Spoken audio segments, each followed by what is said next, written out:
Now. Somebody actually shot your cousin? I don't know. They look like police. I don't know who that is. I don't even know what is going on for real. Hey, it's Diane, Key, and LG bringing you another episode of the Now What podcast. Today, we are here yet again unpacking another horrific and unjust murder. A young black male, Casey Goodson, who was shot, executed by Ohio police. Many details are still being released about this case, but on our show today, we're going to explore the facts of what happened, what's going on now, the impacts of how certain communities are policed, and how to help. And if you are really, really down for this show and you want to represent this energy, stop what you're doing, head on over to nowwhatradio.com, check out all of our episodes, merch, subscribe, and stay connected. Now let's get on to the show. Life's good. Key, kick us off here. What do you know about this case? Yeah, LG, Diane is happy to be here. Again, I hate that we're here discussing this horrific subject once again at the end of 2020. What I can tell you about the facts of the Casey Goodson story is that December 4th in Franklin County, which is Columbus, Ohio to be exact, Casey Goodson went to a dentist appointment. And upon leaving that dentist appointment, stopped at a local Subway to grab lunch for himself and his family. Investigators are continuing their search for answers in the shooting death of 23-year-old Casey Goodson Jr. FBI agents spent their third straight day at the house where Goodson was shot and killed almost 2 weeks ago. What I will share with you is that Casey was a licensed gun owner. He was an advocate for gun safety.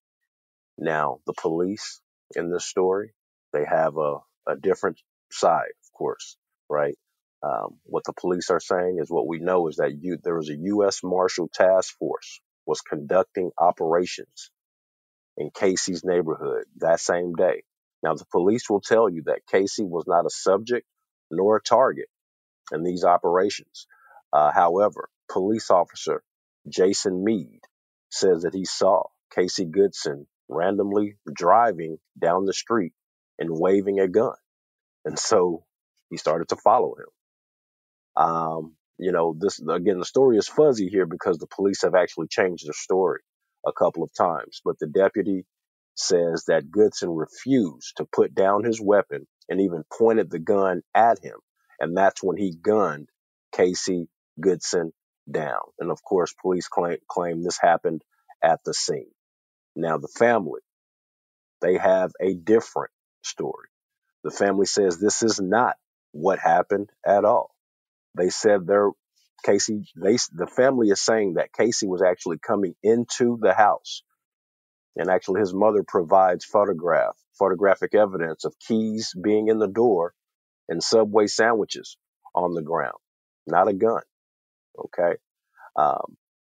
Now, they say that police shot Casey as he was entering the side door of his home. And again, if you can imagine yourself putting in keys in the door and holding Subway sandwiches, it's going to be tough to be pointing a gun at someone in this situation as well. And the most unfortunate part about all of this is there is no eyewitnesses for this. So this is a classic he said, she said. To know Casey is to love Casey. I mean, he had a good spirit, a good heart. He loved his siblings. He loved animals because the coward that took my son's life took his voice. And my son needs a voice. I have to be his voice. He has to be her. He was murdered in cold blood. So again, we know a lot of this sounds bogus, right? The man that they were looking for, no connection to Casey, never been to Casey's house, never talked to Casey, yet somehow he ended up the victim of an execution. Let's talk about the police officer that's responsible for killing Casey Goodson. Casey's own mother says that she believes that this is racially motivated. But Lamont, what do you think about this? Who is that police officer responsible? And do we think that there is some racial issues that came into play?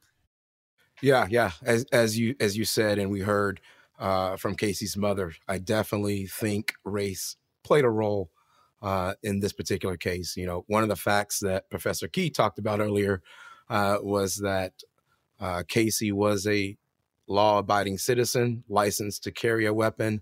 I think race was in play here, in that we talked about in episode 39 how Black and brown people are treated differently for being law-abiding citizens. In this case, possessing and having the right to protect his family and himself via a weapon. So yeah, this is just another example of a white police officer shooting a Black man, in this case, while walking into his home. Now, regarding the officer responsible himself, this is a supposed 17-year veteran, Jason Meade, was identified as the officer who shot Casey. One of the things I want to mention about the officer is this was not the first instance where Meade had discharged his weapon. Actually, he's discharged it on multiple different occasions. We'll reference a few here in just a second. But one other key note I want to mention is that Meade, as an officer, has also been previously investigated by the Internal Affairs Department multiple times. So on one of those incidents where Meade discharged his weapon was basically a case where he shot a man in 2017 while he was working surveillance. To piggyback on what you're, speaking about this officer, LG, I mean, like you said, man, this is not his first incident, right? You know, you mentioned the incident back in 2017 when he was working surveillance. What happened in that incident is this man, Meade, he actually shot someone in 2017, and the person that he actually shot was actually defending himself. And there's video footage of all of this. So back in 2017, Meade arrives on the scene of a shooting. He sees a man who is shooting, so he just, starts to shoot that guy. But what really happened was that the guy who was actually shooting was defending himself from another shooter. So this guy Meade is a shoot first, ask questions later type of officer. But even before that, he was also involved in an incident where he fired his gun during a drug raid, claiming that he feared for his life. Jason Meade has been disciplined by the CPD, and he was actually restricted from having contact with inmates for a 4-year period. You can get a college degree in that time. The records conveniently do not disclose the reason why Officer Meade was not allowed any contact with inmates. Understand this. This is a police officer who is barred from having contact with inmates, but somehow it's okay for you to have contact with citizens? And we still don't have answers as to why. Why? Like, why? Why are we going through this? What did he do? Why did he deserve this? Like, why? What did you do this for? What would make you do this to our baby when he didn't do nothing to you? He was just a Black man coming home from a dentist appointment. He didn't do anything. And he was killed and murdered cold-bloodedly in a violent manner for nothing. And the man who did it, the coward who did it, refuses to even speak. He won't even say why. What is your lie? Because he's not going to say why. Because the reason why is because my son is a young Black man and he became a target. That's why. So policing our Black and brown community today is something that needs radical transformation. We look at George Floyd rights. That is still yet to be passed. We think about Breonna Taylor. You have in Breonna Taylor, there was supposedly a no-knock warrant. We have to make sure that we're calling to light these unfair, unjust behaviors and the lack of accountability that police officers have in our Black and brown communities, we need to call them out and we need to hold them accountable. If you compare the number of times our Black and brown community has called a police officer for help, is minimal, minuscule compared to the actual number of instances where policing is occurring in the brown and Black community. Absolutely, Dan, and I love that, and I think people have to understand what you're saying, because what you're saying is police are interacting with our communities way more times than necessary. What you're saying is majority of the time when police are interacting with Black people in our communities, it's not because someone has called the cops, right? It's because a cop has been patrolling and decided that they are going to get involved in the situation. And here, in the Casey Goodson situation, this is exactly what happened. No one reported Casey having a gun, waving and threatening them. No one reported this. A police officer doing something else saw Casey and made a decision to get involved in Casey's situation. Of course, this is a classic he said, she said situation, right? Because we don't have body cam, which is ridiculous in 2020. But again, it's important to note that the police have changed the details, have changed their aspect since December 4th. Jason Meade was not wearing a body cam. The claim that Casey was waving a gun has already been retracted by the police, and this is according to the attorneys and the family.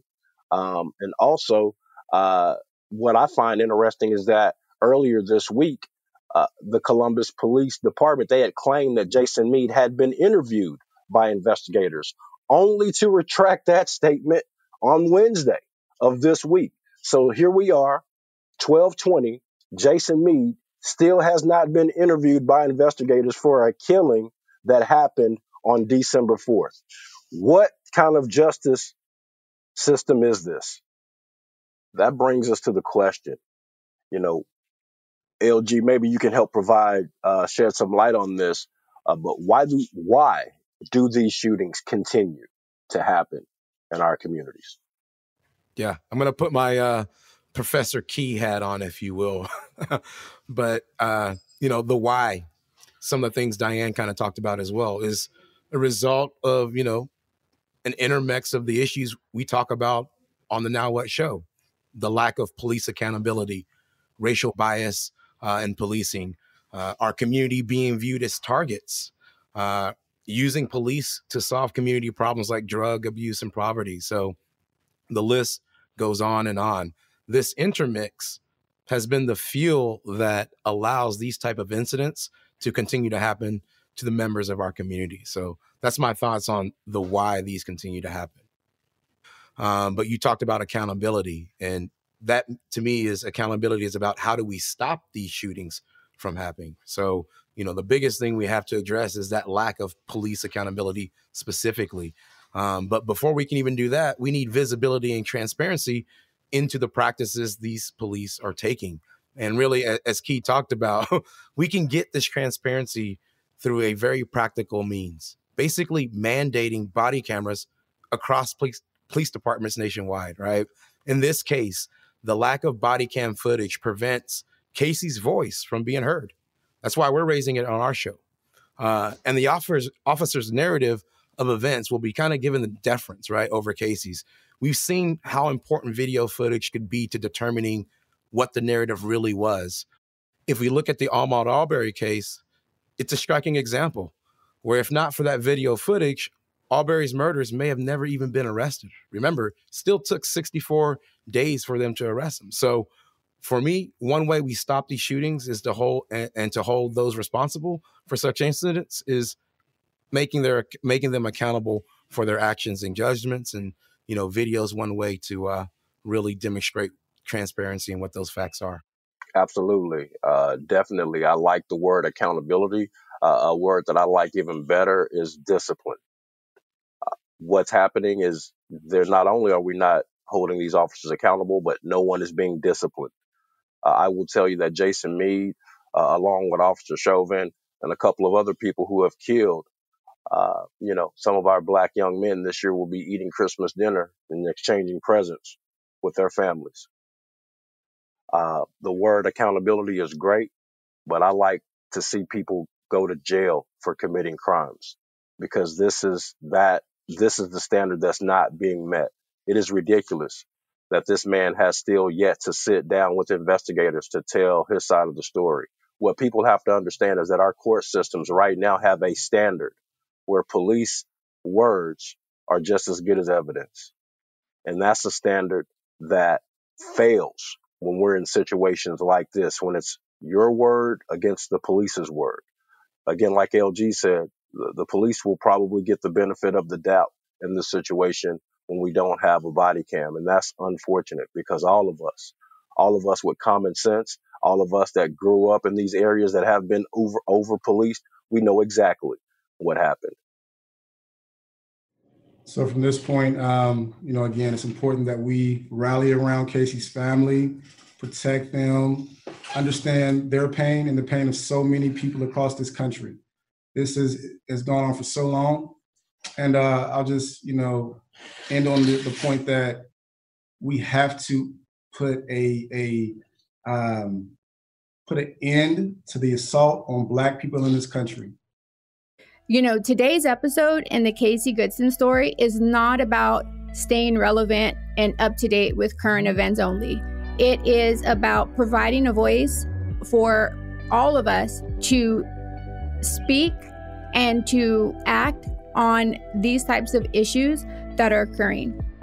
Thanks for listening. And remember, if you want to support what we do, then share, subscribe to the show on nowwhatradio.com and check back each week for another episode.